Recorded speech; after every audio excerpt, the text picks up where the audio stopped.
found myself once more inside the small, smooth-walled chamber. It was filled with a bluish fluid. My heart was beating wildly.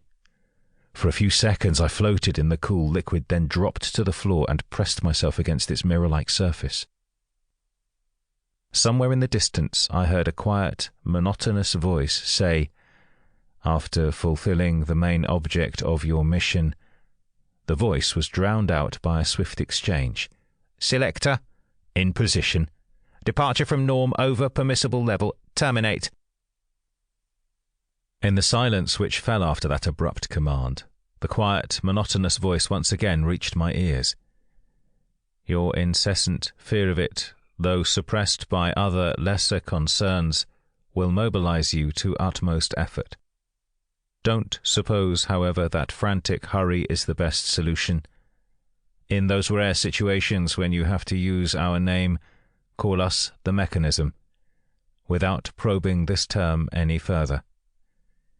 You have learned from us all you need. It is enough. Your instructions do not require you to know more. Submit to our will." A big white bubble rocked evenly on the surface of the liquid in which I was submerged. It swelled and shrank in rhythm with my breathing. A moment later, the tiny chamber underwent another change, and I saw above me 2 pairs of sparkling eyes. I recognized one pair as my own, peering out from my face reflected in the mirror above. The other reflection, brighter and somewhat sharper, moved to the edge of the silver surface and vanished from sight. Just before it disappeared, I managed to read the black stamp on its forehead. BER 64. I stared at my face with curiosity and bewilderment. On my own forehead I also saw bold black letters, followed by numbers. There was a slight difference between the stamp on my forehead and the stranger's. I bore, though I had no idea how it had come to be there, the designation BER 66. Suddenly, the metal walls of the chamber split and slid away. The bluish liquid flowed out. A circular fragment of the floor on which I stood, its perimeter marked by a narrow fissure, began to rise like a piston, pushing me into a bell jar suspended above. After receiving its live load, the bell jar promptly shifted to the next position, where multiple segmented limbs equipped it with a low chassis and sent it on its way. My mobile prison began to move along rails down a narrow corridor between 2 plastic walls. 20 yards ahead, I saw an identical vehicle going in the same direction. Inside was a naked man.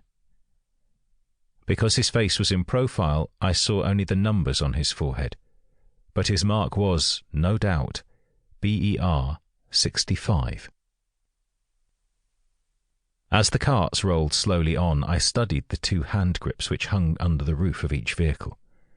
I was about to reach some conclusion when my gaze fell on the man in the cart in front. I began to realize that there was something wrong with him. The man whom I'd taken for a living being had not moved at all since I first saw him. I stood still with my face pressed to the glass, waiting for something to happen. A clear, female voice suddenly sounded from a speaker above me. "Unit immobilized in the last phase of quality control during a partly successful attempt to disrupt the process. Damage removed." A male voice said, "Selector." And then I heard myself. In a strange voice, which rang out with new strength, I yelled, "In position!"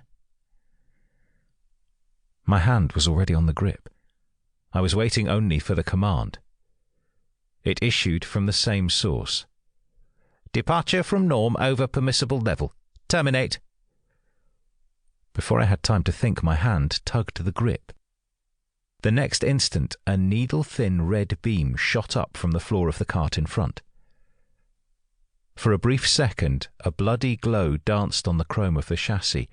Then a shapeless, blindingly white blob appeared under the roof of the vehicle and began to drip down. The bell jar filled with flames and heavy black smoke, and the cart capsized and disappeared from view after the next turn.